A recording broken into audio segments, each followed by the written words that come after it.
Welcome to Infinity IQ Plus.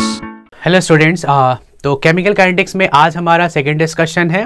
Discussion जो होगा वो मेनली होगा असर्शन, रीजनिंग और केस स्टडी पे। इससे पहले मैं बता दूं कि यदि आप केमिकल काइनेटिक्स की प्रिपरेशन कर रहे हो तो एनसीईआरटी से आपको क्या क्या पढ़ना है compulsory. Average reaction rate, instantaneous reaction rate, order molecularity में डिफरेंस, यूनिट ऑफ के, pseudo first order reaction, first order और जीरो ऑर्डर की derivation, numerical on first order reaction, temperature dependence में आर्हेनियस इक्वेशंस पे जो भी हैं उन पे न्यूमेरिकल्स, और लास्ट में कैटलिस्ट का effect with graph and collision theory. जबकि टेम्परेचर का ग्राफ भी इंपॉर्टेंट होगा। ग्राफ जितने भी हैं उसको एक बार जरूर गो थ्रू आप कर लीजिएगा। तो चलिए स्टार्ट करते हैं। असर्शन रीजनिंग के जो क्वेश्चंस हैं ये कंपलसरी क्वेश्चंस एग्जाम में आने ही हैं। इसमें 4 ऑप्शन गिवन होता है, जिसमें पहला ऑप्शन में क्या होगा, असर्शन रीजनिंग दोनों करेक्ट होते हैं और रीजन असर्शन को करेक्टली एक्सप्लेन कर पाता है। दूसरे में क्या होगा, दोनों स्टेटमेंट करेक्ट तो होंगे but reason is not the correct explanation of assertion. तीसरे में क्या होगा, असर्शन राइट होगा और रीजन रॉन्ग होगा। चौथे में क्या होगा, असर्शन रॉन्ग होगा और रीजन आपका करेक्ट होगा, राइट। तो पहला जो क्वेश्चन है, हमेशा क्वेश्चन को ध्यान से पढ़ना है, 1-2 बार पढ़ना है, और जितने ध्यान से आप पढ़ेंगे उतना बेटर वे में आपको ये समझ आएगा। असर्शन क्या, हाइड्रोलिसिस ऑफ मिथाइल इथेनोएट जो कि एक एस्टर है is a pseudo first order reaction. Yes, जब भी हम एस्टर की हाइड्रोलिसिस कराते हैं तो वाटर लार्ज एक्सेस में होगा, जिस पे रेट डिपेंड नहीं करेगा, वो स्यूडो फर्स्ट ऑर्डर रिएक्शन होगा। Water is present in large access and therefore it's concentration remain constant through out the reaction. दोनों सही हैं और ये रीजन असर्शन का करेक्ट एक्सप्लेनेशन भी है। कौन सा ऑप्शन सही हो जाएगा हमारा, ए, राइट। चैप्टर का कॉन्सेप्ट होना तो असर्शन रीजनिंग के क्वेश्चन इजीली हो जाते हैं, इसलिए एनसीईआरटी को बार बार मैं बोलता हूं कि अच्छे से गो थ्रू कीजिए, नोट्स को बार बार आप जरूर रिवाइज कीजिए। असर्शन क्या है, the slowest elementary step in a complex reaction decide the rate of a reaction. Yes, क्योंकि स्लोएस्ट एलिमेंट्री को ही हम रेट डिटरमाइनिंग स्टेप बोलते हैं। Why the slowest step is called rate determining, because the kinetics of a chemical reaction, that is how fast the reaction will occur, always depend on the slowest step. जो भी slowest step होगा सब कुछ उसी पे depend करेगा, चाहे आप किसी जनरल लाइफ का सिचुएशन देख लें या किसी रिएक्शन कंडीशन को आप देख लीजिए, हमेशा स्लोएस्ट स्टेप ही रेट डिटरमाइनिंग स्टेप होगा, right. The slowest step, elementary step, always has smaller molecularity. ऐसा कुछ नहीं है, वो 1 2 3 कुछ भी हो सकता है। इट मीन्स कि इसमें असर्शन सही है बट रीजन सही नहीं है, ये ऑप्शन सी में गिवन होता है। नेक्स्ट है, a catalyst increases the rate of a reaction. एक कैटलिस्ट हमेशा रेट ऑफ रिएक्शन को इंक्रीज करेगा, करेक्ट, फाइन, सही स्टेटमेंट है। A catalyst increases the activation energy, नहीं, कैटलिस्ट एक्टिवेशन एनर्जी को डिक्रीज करता है, पोटेंशियल एनर्जी बैरियर को ब्रेक करेगा, एक ऑल्टरनेट या शॉर्टर पाथवे और रिएक्शन मैकेनिज्म प्रोवाइड करेगा ताकि रिएक्शन जल्दी हो जाए। तो असर्शन एक करेक्ट स्टेटमेंट है बट रीजन गलत है। फिर से इससे मैच हो गया, ये सी ऑप्शन को आप कर सकते हो, राइट। तो नेक्स्ट जो क्वेश्चन है, क्वेश्चन को बार बार पढ़ना जरूरी है ताकि अच्छे से आप कॉन्सेप्ट को समझ पाएं। Activated complex for a forward reaction will have lower energy than that of backward. नहीं, ऐसा नहीं, एक्टिवेशन एनर्जी एक्टिवेटेड कॉम्प्लेक्स वो तो सेम ही रहेगा, पॉइंट सही नहीं है। Reactants have greater energy than product for an exothermic, right, क्योंकि एक्सोथर्मिक रिएक्टेंट है, यदि रिएक्टेंट की एनर्जी ज़्यादा होगी और प्रोडक्ट की कम होगी तो यहाँ कुछ ना कुछ एनर्जी तो रिलीज होगा ही, और एनर्जी रिलीज होने को ही हम क्या बोलते हैं, एक्सोथर्मिक बैलेंसिंग के लिए, मतलब ये सही है। यदि असर्शन गलत है और रीजन सही है तो ऑप्शन डी होता है हमेशा, right. Next, increase in temperature increases rate of reaction, correct. Temperature बढ़ाएंगे तो क्या होगा, बहुत जल्दी थ्रेशोल्ड एनर्जी रिएक्टेंट को मिल जाएगी और प्रोडक्ट भी जल्दी बनेगा। More colliding molecules will have energy greater than threshold energy, जो कि कंपलसरी है किसी भी रिएक्शन के होने के लिए। थ्रेशोल्ड एनर्जी होता है क्या है, activation energy plus energy possessed by reacting species, reactant के इंटरनल बॉन्ड को ब्रेक करने की एनर्जी प्लस उसे इंटरमीडिएट तक ले जाने की एनर्जी। तो इसमें असर्शन भी सही है, रीजन भी सही है और रीजन इसे करेक्टली एक्सप्लेन भी कर पा रहा है, तो क्या लिखोगे, ए ऑप्शन, राइट, ये A. Next, unit of rate constant is independent of order of reaction. अब यहां तो कुछ गिवन ही नहीं है कौन से ऑर्डर की, राइट। तो इसका मतलब क्या है कि यहाँ हम इसमें कोई जीरो ऑर्डर फर्स्ट ऑर्डर होता है तो हम सोचते भी, बट ऐसा इंडिपेंडेंट सबके लिए तो नहीं बोल सकते। The power of concentration term in the rate equation keep changing, with change in order, right, क्योंकि पावर का सम करके आप ऑर्डर फाइंड करते हो। यदि ऑर्डर चेंज हो रहा है मतलब पावर चेंज हो रहा है, तभी तो पावर का सम कभी 0 1 2 3 या फ्रैक्शन आएगा। तो ये बिल्कुल सही है, तो इसका ऑप्शन डी। जब भी असर्शन रॉन्ग हो रीजन करेक्ट हो तो ऑप्शन डी, और असर्शन सही है रीजन रॉन्ग है तो option C. Okay, next question है, in zero order reaction the concentration versus time graph is straight line, right? The rate of change of concentration per unit time in zero order reaction remain constant। अब देखो इसमें 7th में क्या है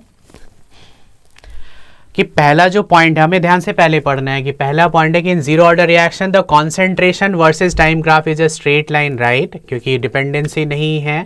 the rate of change of concentration per unit time in zero order reaction remain constant, right.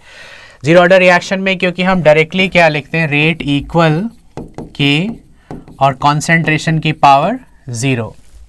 तो इसमें assertion भी सही है, रीजन इसे करेक्टली एक्सप्लेन भी कर पा रहा है।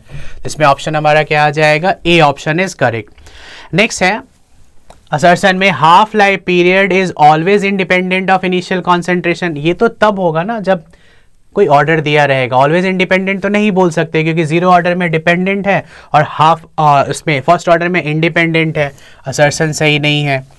Half life period is inversely proportional to rate constant, right, generally k equal 0.693 upon T half, या जीरो ऑर्डर की हो फर्स्ट ऑर्डर की k के साथ तो इनवर्सली प्रोपोर्शनल वो होता ही है यदि आप फॉर्मूला चेक करो। तो फिर वही डी ऑप्शन यहाँ पे आ गया। Next, the rate of a reaction is the rate of change of concentration of a reaction और a product, right. Rate of change को ही तो रेट ऑफ रिएक्शन बोलते हैं। जिस रेट से रिएक्टेंट डिक्रीज होगा उसी रेट से प्रोडक्ट इंक्रीज होगा, that is called rate of a chemical reaction. Rate of a reaction remain constant during the course of reaction, ऐसा नहीं है, रेट भी डिक्रीज इंक्रीज होगा। यदि किसी रिवर्सिबल रिएक्शन को देखें तो by the time rate of forward reaction decrease होगा, रेट ऑफ बैकवर्ड क्या होगा, इंक्रीज। तो ये पॉइंट सही नहीं है, सी ऑप्शन। असर्शन सही है, रीजन गलत है। Rate constant determined from Arrhenius equation are fairly accurate for simple as well as complex reaction. अब लिखा है rate of a chemical reaction from Arrhenius equation, right, उससे भी हम के फाइंड करते हैं, log k equal log A minus E A upon 2.303 RT। तो accurate आ जाता है आर्हेनियस से, कोई प्रॉब्लम नहीं है। Reactant molecules undergo chemical change irrespective of their orientation. अब ये चीज गलत है, रीजन देखो, कॉलिजन जब तक प्रॉपर ओरिएंटेशन में नहीं होगा प्रोडक्ट नहीं बनेगा। इसमें लिखा है इररिस्पेक्टिव ऑफ देयर ओरिएंटेशन, मतलब डायरेक्शन। यदि प्रॉपर डायरेक्शन में कोलाइड नहीं हो रहे तो प्रोडक्ट कैसे बनेगा, नहीं बनेगा। इट मीन्स कि यहाँ भी सी ऑप्शन हमारा करेक्ट है। दो मॉलिक्यूल कॉलिजन के बाद प्रोडक्ट कब बनाएंगे, जब उनका कॉलिजन इफेक्टिव होगा। और कॉलिजन इफेक्टिव कब होगा, जब उनका डायरेक्शन सही हो, if they collide in proper orientation and with sufficient kinetic energy, ताकि उस टक्कर से क्या हो, रिएक्टेंट का इंटरनल बॉन्ड ब्रेक हो जाए और नए बॉन्ड का फॉर्मेशन भी हो जाए, राइट। केस स्टडी के क्वेश्चन में मैंने आपको बार बार बताया कि पैराग्राफ से बहुत ज़्यादा हेल्प मिलता नहीं है। यदि हमारे पास चैप्टर का कॉन्सेप्ट क्लियर है, हमने थ्रू आउट रिविजन किया हुआ है, तो बिना पैराग्राफ रीड किए भी हम सीधा क्वेश्चन आंसर पे जा सकते हैं, राइट। पैराग्राफ पढ़ने से बस इतना हिंट मिल जाता है कि कौन से चैप्टर का, क्योंकि अभी तो काइनेटिक्स चल रहा है तो आपको पता है कि इसी के हम डिस्कशन करेंगे, बट पेपर में तो 10 में से कौन से चैप्टर से आया नहीं आया उसका एक आइडिया लेने के लिए थोड़ा बहुत पैराग्राफ देख लेना चाहिए। रेट लिखा हुआ है, रेट लॉ लिखा हुआ है, एक्टिवेटेड कॉम्प्लेक्स, मतलब काइनेटिक्स का क्वेश्चन है। केमिकल काइनेटिक्स आपने पढ़ा हुआ है तो आप डायरेक्टली क्वेश्चन पे आ सकते हो। On which of the following quantities does the rate constant of a reaction depend? किस पे डिपेंड करेगा, कॉन्सेंट्रेशन पे, नेचर ऑफ रिएक्टेंट पे, टेम्परेचर पे, किस पे डिपेंड करेगा रेट कांस्टेंट। तो रेट कांस्टेंट जनरली के होता है और के जनरली डिपेंड किस पे करेगा, रेट कांस्टेंट जब हम फाइंड करते हैं रेट इक्वल के कॉन्सेंट्रेशन की पावर n, तो रेट कांस्टेंट k इक्वल क्या आ जाएगा, रेट अपॉन कॉन्सेंट्रेशन की पावर n। इट मीन्स कि कॉन्सेंट्रेशन और रिएक्टेंट पे डिपेंड करेगा, इसमें डिपेंड पूछा गया, राइट। और रेट कांस्टेंट यदि आर्हेनियस इक्वेशन से फाइंड कर रहे हैं तो Arrhenius equation k equal a ई की पावर माइनस ये बाई आर टी, तो टेम्परेचर पे भी डिपेंड कर जाएगा। तो दोनों पे ही डिपेंड करना चाहिए यदि हम किसी ऑर्डर के लिए चल रहे हैं तो, राइट। लेकिन जीरो ऑर्डर के लिए नहीं भी कर सकते हैं, मतलब किसी एक ऑप्शन पे टिक करना है तो टेम्परेचर, मल्टीपल चॉइस ऑप्शन पे टिक करना है तो कॉन्सेंट्रेशन भी कुछ कुछ रिएक्शंस में हो सकता है। नेक्स्ट क्वेश्चन है, instantaneous rate of a reaction is measured from the. Instantaneous reaction rate ज़्यादातर डिफरेंशिएशन इंटीग्रेशन से ही मेजर किया जाता है। तो डिफरेंशिएशन इंटीग्रेशन का कोई भी ऑप्शन हम इंटीग्रेशन मेथड से फाइंड कर सकते हैं, right. The order of a reaction is always defined in the term of, order हम कैसे डिफाइन करेंगे रिएक्टेंट की, ऑर्डर जब भी फाइंड करते हैं तो रिएक्टेंट के कॉन्सेंट्रेशन का सम किया जाता है। तो रिएक्टेंट की कॉन्सेंट्रेशन से फाइंड करेंगे पावर का सम करके। The number of molecules reacting in an elementary step, अब एलिमेंट्री स्टेप में 1 2 3 कुछ भी हो सकता है, लेकिन क्या 5 होगा? नहीं, ये कॉम्प्लेक्स में ही पॉसिबल है। क्या फ्रैक्शन होगा? नहीं होगा। 12 भी नहीं होगा। तो एक ही ऑप्शन यहाँ दिख रहा है। 1 2 3 होता तो 1 2 3 सब पे टिक करते, क्योंकि एलिमेंट्री में ज़्यादातर 1 2 या 3 ही रिएक्टिंग स्पीसीज होते हैं जो आपस में कोलाइड करेंगे टू गिव अ प्रोडक्ट। अगला जो केस स्टडी का क्वेश्चन है वो भी इसी चैप्टर का, फर्स्ट ऑर्डर जीरो ऑर्डर के कुछ फॉर्मूले गिवन है। यदि पहले से आपने पढ़ा हुआ है तो इस पे जाने की कोई ज़रूरत नहीं है, डायरेक्टली हम असर्शन रीजनिंग बेस, इसमें 4 क्वेश्चन है, डायरेक्टली हम क्वेश्चन पे आते हैं। पैराग्राफ से ज़्यादा हिंट हमें मिलने वाला है नहीं। असर्शन क्या गिवन है, for the first order reaction the unit of rate constant are time inverse. First order में हाँ वही होता है पर सेकेंड पर मिनट, राइट। मतलब असर्शन सही है। The rate of first order reaction remain constant through out. अब ये तो डिपेंड करेगा ना कि किससे, the rate of a first order reaction remain constant through out, rate तो चेंज होता रहेगा। यदि कॉन्सेंट्रेशन कम होगा तो थोड़ा रेट स्लो हो जाएगा। फर्स्ट ऑर्डर में पहले रिएक्टेंट ज़्यादा था तो रेट फास्ट था, फिर रिएक्टेंट कम होने लग गया तो रेट भी थोड़ा स्लो हो जाएगा। रिएक्टेंट को बढ़ा दो तो रेट बढ़ जाएगा, कम करो तो कम हो जाएगा। ये जनरली होता है, मतलब रीज़न सही नहीं है, इसका ऑप्शन सी करेक्ट होगा। नेक्स्ट पे आते हैं। In zero order reaction, the concentration versus time graph is a straight line, right? अभी डिस्कस किया था हमने इसी वीडियो लेक्चर में। The rate of change of concentration per unit time in zero order reaction remain constant, right? कोई change तो होता नहीं है जीरो ऑर्डर में, मतलब इसमें असर्शन रीजनिंग दोनों ही सही है और ये इसे करेक्टली एक्सप्लेन कर पा रहा है related to zero order reaction. Next है, half life period is always independent of initial concentration. ये अभी इसमें कुछ लिखा ही नहीं है। इंडिपेंडेंट कब होगा? जब फर्स्ट ऑर्डर रहेगा। जीरो ऑर्डर पे तो डिपेंडेंट होगा, राइट। तो असर्शन गलत है। Half life period is inversely proportional to rate constant, ये अभी हमने डिस्कस किया था, सही है। क्योंकि फर्स्ट ऑर्डर के लिए लिखो टी हाफ इक्वल क्या हो जाएगा 0.693 अपॉन के, राइट। टी हाफ तो इन्वर्सली ही हुआ, ऐसा जीरो ऑर्डर पे भी होगा। तो रीजन करेक्ट है, डी ऑप्शन। लास्ट क्वेश्चन है हमारा, assertion the slowest step in a reaction is rate determining. सही बात है, स्लोएस्ट स्टेप रेट डिटरमाइनिंग क्यों होगा?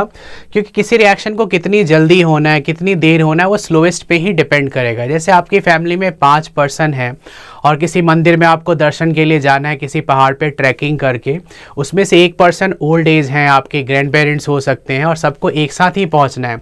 तो बच्चे तो फास्ट दौड़ के पहुंच जाएंगे, लेकिन उनके पहुंचने का कोई फ़ायदा नहीं है। स्लो स्टेप का सब वेट करते रहेंगे जब तक जो सबसे स्लो पर्सन है वो वहाँ नहीं पहुँच जाता, तब तक आप आगे का काम नहीं कर सकते। जनरल लाइफ सिचुएशन हो, 5 सब्जेक्ट की तैयारी आप कर रहे हो, उसमें से एक सब्जेक्ट आपका स्लो है, वीक है, ज़्यादा मार्क्स नहीं आ रहे हैं, और बाकी 4 में आप एकदम परफेक्टली पढ़ाई आपने किया हुआ है, तो आपके फाइनल मार्क्स का जो स्कोर है या एवरेज वो स्लोएस्ट स्टेप पे डिपेंड करेगा। आपके पेरेंट्स टीचर सब यही बोलेंगे कि जो स्लोएस्ट स्टेप है, मतलब जो आपका वीक सब्जेक्ट है, उस पर ज़्यादा मेहनत करो ताकि एवरेज खराब ना हो। तो यहाँ भी रिएक्शन में भी यही है, स्लोएस्ट स्टेप ही डिटरमाइन करने में सब कुछ हेल्प करेगा। Order of a reaction is given by rate law expression, right. क्योंकि रेट लॉ एक्सप्रेशन में पावर का सम करके ही हम ऑर्डर फाइंड करते हैं। बट स्लोएस्ट स्टेप के लिए जो जस्टिफिकेशन मैंने बताया कि why the slowest step is called rate determining, वो जस्टिफिकेशन यहाँ गिवन नहीं है। इट मीन्स इसका ऑप्शन क्या हो जाएगा? B, right. तो ये था हमारा केमिकल काइनेटिक्स का सपोर्ट मटेरियल से सेकेंड वीडियो लेक्चर। फर्स्ट में हमने कवर किया था जितने भी एमसीक्यू थे ऑल इंपॉर्टेंट, और आज हमने डिस्कस किया important case study and assertion reasoning type question.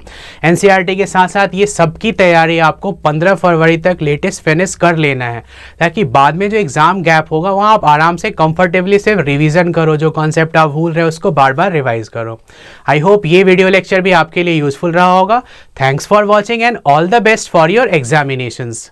Follow and subscribe us for more.